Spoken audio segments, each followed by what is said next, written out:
गांव में विक्रम सिंह नाम के राजा थे, जो बहुत ही दानी राजा थे। लेकिन उनकी बस एक शर्त थी, वो किसी को भी दान देने से पहले उससे एक सवाल पूछते। अगर कोई उनके सवाल का जवाब दे दे तो राजा उसे मुंह मांगी कीमत देते, लेकिन अगर कोई जवाब न दे पाया तो राजा उसे दान देने से इनकार कर देते। एक दिन राजा विक्रम सिंह के दरबार में एक राही आता है। महाराज, मैं एक यात्री हूँ और काफी दूर से आया हूँ। बस मुझे एक रात गुजारने के लिए पास की धर्मशाला में रुकना है, लेकिन मेरे पैसे लुटेरों ने लूट लिए। तो क्या आप मुझे कुछ धन दे सकते हैं? अरे हाँ हाँ, क्यों नहीं भाई, बिल्कुल दे सकता हूँ, लेकिन मेरी एक शर्त है। तुम्हें मेरे एक सवाल का जवाब देना होगा। जी जी महाराज, पूछिए। तुमने कहा कि तुम एक यात्री हो, लेकिन यात्री तो सिर्फ दो हैं। अब बताओ कौन कौन? वो आदमी बहुत देर तक सोच में डूबा रहता है। महाराज, क्षमा कीजिए, लेकिन मुझे आपके सवाल का उत्तर नहीं आता। तो क्षमा कीजिए, मैं आपकी सहायता नहीं कर पाऊंगा, क्योंकि मेरा नियम है कि जो कोई मेरे प्रश्नों का उत्तर नहीं देता, मैं उसे दान नहीं देता। लेकिन महाराज, मेरे पास रुकने के लिए कोई स्थान नहीं है। परंतु जो मेरे प्रश्नों का उत्तर नहीं देता, मैं उसे दान नहीं देता। फिर आदमी चिंता के भाव से जाने लगता है। रुकिए, मैं आपको दान नहीं दे सकता, लेकिन आप मेरे महल में एक रात के लिए आश्रय ले सकते हैं। आदमी के चेहरे पर मुस्कान आ जाती है। महाराज की जय हो, महाराज की जय हो। लेकिन महाराज, आपने जो प्रश्न पूछा उसका उत्तर तो बता दीजिए। मेरे प्रश्न का उत्तर था सूरज और चांद। उसी राज्य में किशन नाम का एक ब्राह्मण रहता था, जो कि अपने बीवी बच्चों के साथ रहता था। एक दिन ब्राह्मण बहुत परेशान बैठा हुआ था।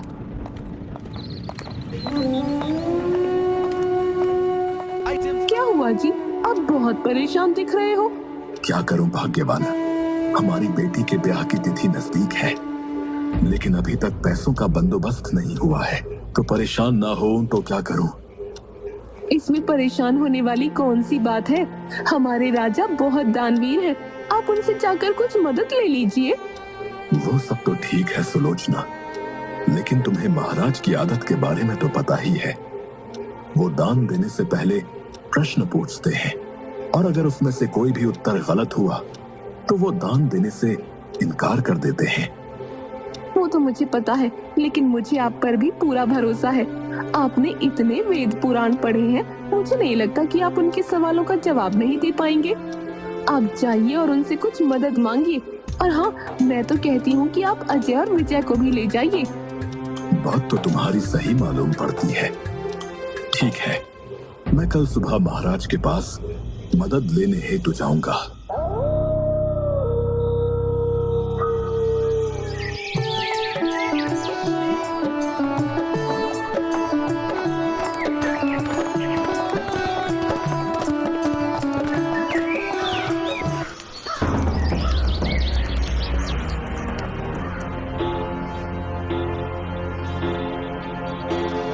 महाराज, मैं आपके गांव का एक छोटा सा ब्राह्मण हूं। मुझे अपनी पुत्री के विवाह के लिए कुछ धनराशि की आवश्यकता है। जी जी ब्राह्मण देवता, आपकी सहायता करना तो हमारे लिए बहुत ही सौभाग्य की बात होगी। परंतु आप तो जानते ही हैं कि मैं दान मात्र उसी को देता हूं जो मेरे प्रश्नों का उत्तर दे। जी महाराज, मुझे पता है। कृपया आप पूछिए जो भी आपको पूछना है। ठीक है ब्राह्मण देवता, तो मैं आपको एक कहानी सुनाता हूं और आप मेरी उन कहानियों को पूरा करना, और अगर आप सही ढंग से उसे पूरा नहीं कर पाए तो मैं आपको दान देने में असमर्थ रहूंगा। जी अवश्य महाराज, कृपया पूछिए। वीरपुर गांव में राजा चंद्रसेन थे, जिनकी पुत्री थी पद्मा, जो कि बहुत ही सुंदर और गुणवंती थी। लेकिन उन्हें कोई भी राजकुमार पसंद नहीं आता।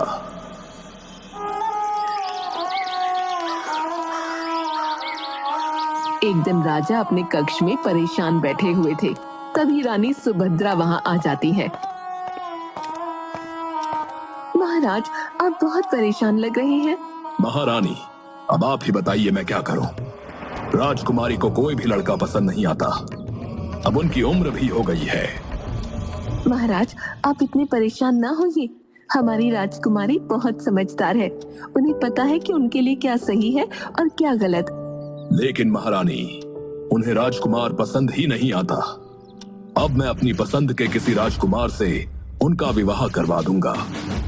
नहीं नहीं महाराज, ऐसा गजब मत करना। जब हमारी राजकुमारी को कोई लड़का पसंद आ जाएगा तब वो खुद ही आपको शादी के बारे में कह देंगी। और अगर आपको उनकी ज्यादा ही फिक्र हो रही है तो आप खुद उनसे बात कर लेना। ठीक है महारानी जी, मैं कल ही राजकुमारी से बात करूंगा।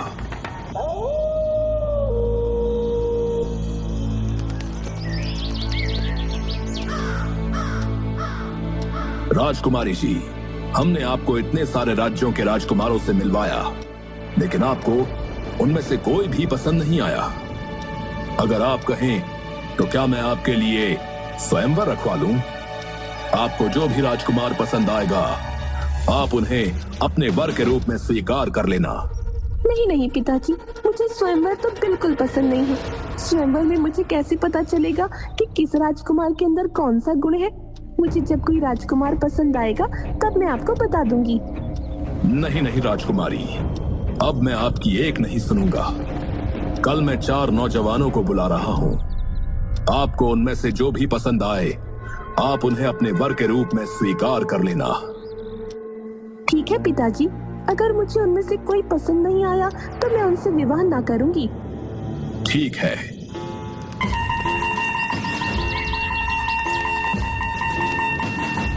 राजकुमारी, ये देखिए, ये हैं 4 राजकुमार। अच्छा, लेकिन इनमें ऐसी क्या विशेषताएं हैं जो मैं उनसे विवाह करने के लिए राजी हो जाऊं? बताइए कि आप में क्या विशेषताएं हैं। महाराज, मैं कपड़ा बेचकर जितना भी धन कमाता हूँ उसका एक हिस्सा मैं देवताओं को चढ़ाता हूँ।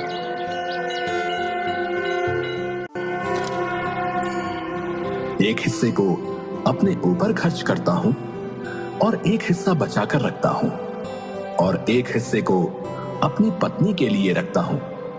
और ये कला सिर्फ मुझे ही पता है।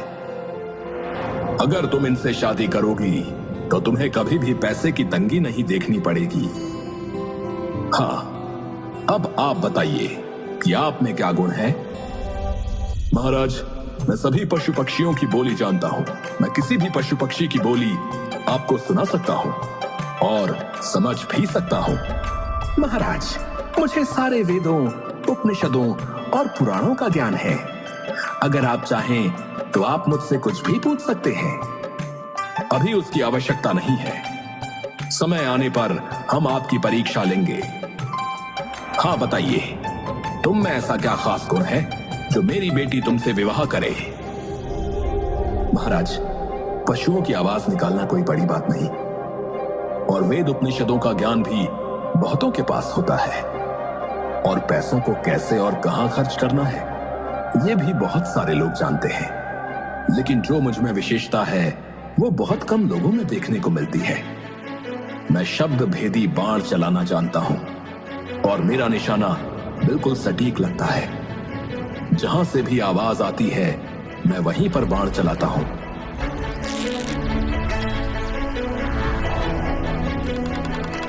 और मेरा निशाना आज तक नहीं चुका। हाँ तो राजकुमारी, बताइए, आप इन 4 में से किसे अपना वर चुनेंगी। हाँ तो बताइए ब्राह्मण देवता कि राजकुमारी इन 4 लड़कों में से किससे शादी करेगी। महाराज, राजकुमारी बहुत ही समझदार थी। अगले दिन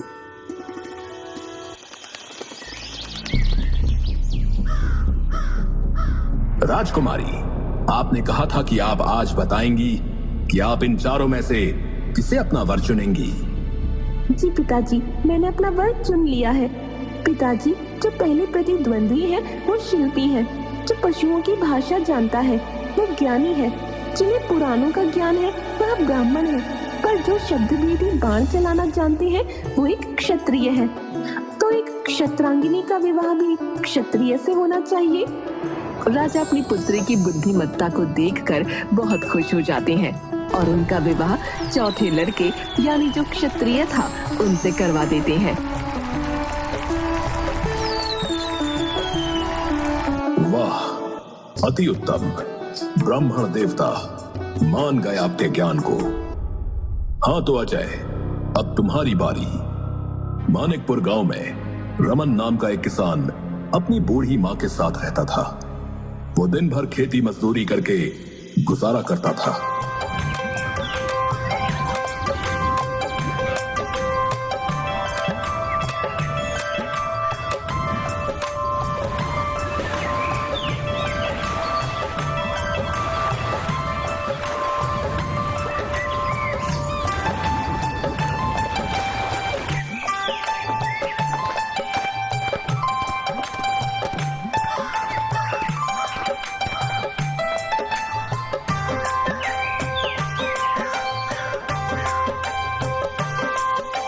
माँ, आपसे मैंने कितनी बार कहा है कि आप कुछ काम मत किया कीजिए। मैं करा लूंगा सारे काम। अरे बेटा, तू भी क्या क्या करेगा? घर संभालेगा या खेत संभालेगा? वैसे भी मैं तुझे कब से कह रही हूँ कि मुझे एक बहू ला दे, तो मैं आराम से बैठूंगी। अरे माँ, इतनी सी खेती में हमारा गुजारा होना ही इतना मुश्किल है, तो एक और का गुजारा कैसे होगा? तू तो हमेशा ही बहाने मारता रहता है। सही तो कह रहा हूँ। पर एक दिन रमन जब रात को घर आता है तो अपनी माँ को बिस्तर पर लेटे हुए देखकर हैरान हो जाता है। माँ, माँ क्या हुआ माँ? आपका पूरा शरीर आग से तप रहा है। चलिए, मैं शीघ्रता से आपको वैद्य जी के पास ले चलता हूँ।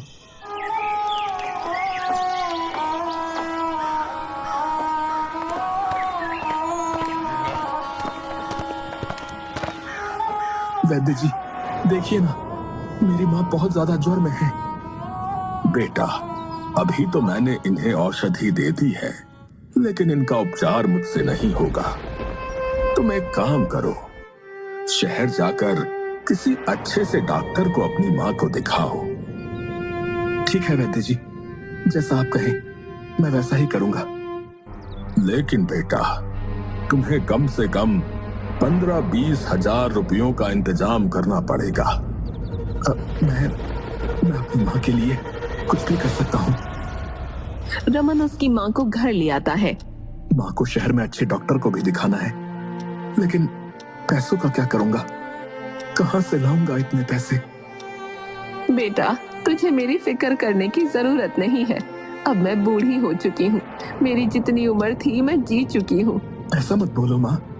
मैं अभी सेठ दयाराम से कुछ पैसे उधार लेकर आता हूँ, उन्हें बाद में चुका दूंगा। वैसे भी वो पिताजी के बहुत अच्छे मित्र थे। हो ना हो, वो हमारी सहायता अवश्य करेंगे। लेकिन बेटा, पूरा गांव जानता है कि वो कितने कंजूस और लालची हैं। उनसे पैसा निकलवाना बहुत टेढ़ी खीर रहेगी। माँ, मेरे लिए इस पूरे संसार में आपसे बढ़कर और कोई नहीं, और इस वक्त उनके अलावा मेरी सहायता और कोई भी नहीं कर सकता। इसलिए मैं जा रहा हूँ। रमन जल्दी से सेठ दयाराम के पास पहुंच जाता है। सेठ जी, मुझे 20,000 रुपए की आवश्यकता थी। मेरी माँ बहुत बीमार है और वैद्य जी ने कहा है कि उन्हें शहर में किसी अच्छे डॉक्टर को दिखाने की आवश्यकता है। क्या क्या क्या? 20,000 रुपए? कसम चिल्लर की, मैंने इतने रुपए तो एक साथ खुद भी खर्च ना किए होंगे, और तू एक मामूली सा छोरा है। मैं तुझे इतने सारे पैसे क्यों दूंगा? सेठ जी, मैं आपके हाथ जोड़ता हूँ। अभी मुझे पैसों की बहुत आवश्यकता है, और आपके अलावा पूरे गांव में मेरी सहायता और कोई भी नहीं कर सकता सेठ जी। अरे तो तू मुझे कंगाल करने पर ही तुला है? अरे मैंने तुझे कह तो दिया, अब जा यहाँ से। लेकिन सेठ जी, आप मेरे पिताजी के बहुत अच्छे मित्र थे, इस नाते तो मेरी सहायता कीजिए। अच्छा ठीक है, मैं कर दूंगा मदद, लेकिन मेरी भी एक शर्त है। मैं तुम्हें पैसे तभी दूंगा जब तुम मुझे एक कागज में आग और दूसरे में हवा ला कर दोगे। अगर तुमने मुझे वो ला दी तो मैं तुम्हें पैसे दे दूंगा, पर अगर तुम ना ला पाए तो फिर मुझसे मदद लेना भूल जाना भाई। ठीक है सेठ जी। रमन दौड़ता हुआ अपने घर जाता है। क्या हुआ बेटा, क्या कहा सेठ जी ने? मना ही किया होगा, मुझे पता ही था कि वो सेठ एक नंबर का कंजूस है। नहीं माँ, सेठ जी ने पैसे देने के लिए हाँ कर दी है, परंतु उनकी एक शर्त है। शर्त?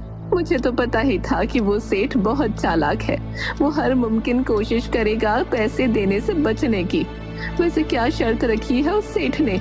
माँ, उन्होंने कहा है कि मुझे वो पैसे तभी देंगे जब मैं एक कागज में हवा और दूसरे कागज में आग लेकर जाऊंगा।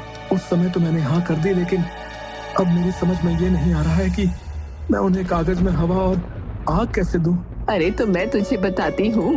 हाँ तो अजय, अब तुम मुझे बताओ कि रमन एक कागज में हवा और दूसरे कागज में आग कैसे लेकर जाएगा। अभी बताता हूँ महाराज। यशोदा एक कागज का पंखा बनाती है और रमन को दे देती है। जब तू इस कागज को हिलाएगा तो तुझे हवा मिलेगी। हवा तो ठीक है, लेकिन मैं कागज में आग कैसे लेकर जाऊंगा? अगर इस कागज में आग रखी तो ये तो पूरा ही जल जाएगा। रुक जा, उसका भी इलाज है मेरे पास। फिर यशोदा जल्दी से कागज का कंडील बनाकर रमन को दे देती है। ये ले रमन, इस कंडील में तू आग भरकर ले जा सकता है। रमन बहुत ही खुश होकर दयाराम के पास पहुंच जाता है। अरे तुम अभी तो गए थे और इतनी जल्दी वापस कैसे आ गए? अरे सेठ जी, आपको आपका उपहार देने के लिए आया हूँ। ये लीजिए, इस कागज में बहुत ही ठंडी ठंडी हवा भरी हुई है और इस कागज के कंडील में आप आग जला सकते हैं। ये सब? अरे सेठ जी, अब ज्यादा सक पकाइए मत। आपको आपका उपहार मिल गया तो कम से कम अब तो मुझे 20,000 रुपए की उधारी मिल सकती है ना। जितनी जल्दी हो सकेगा मैं लौटा दूंगा। सेठ को रमन को पैसे देने पड़ते हैं। धन्यवाद सेठ जी।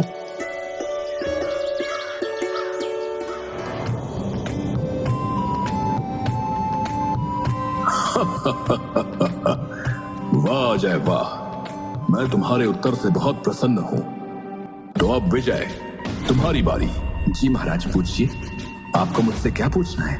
विजय, तुम हमारे राज्य में से 2 ऐसे आदमी ढूंढ के लाओ जिनमें से एक ने कभी झूठ नहीं बोला हो और दूसरे ने कभी सच नहीं बोला हो। ठीक है महाराज, आप मुझे आज शाम तक का समय दीजिए, मैं ऐसे आदमी को ढूंढ कर ले आऊंगा। ठीक है।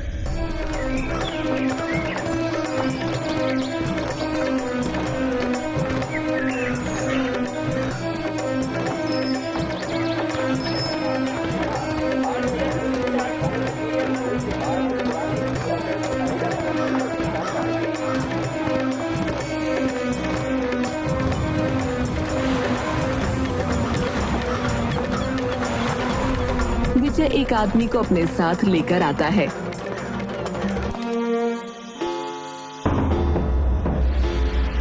अरे विजय, मैंने तुम्हें 2 आदमियों को ढूंढ कर लाने के लिए कहा था, लेकिन तुम तो बस एक आदमी को लेकर आए हो। महाराज, इस एक ही आदमी के अंदर दोनों गुण हैं। इसने ना कभी झूठ बोला, ना कभी सच बोला। पर वो कैसे? क्योंकि महाराज, ये आदमी बोल ही नहीं सकता। क्या? वाह विजय वाह, ब्राह्मण देवता, हम आपके और आपके दोनों बेटों के जवाब से बहुत प्रसन्न हैं। इसलिए मैं आपकी बेटी की शादी अपनी तरफ से करवाना चाहता हूँ। दोनों बेटे बहुत खुश हो जाते हैं। क्या? जय हो राजा विक्रम सिंह जी की जय हो, राजा विक्रम सिंह जी की जय हो, राजा विक्रम सिंह जी की जय।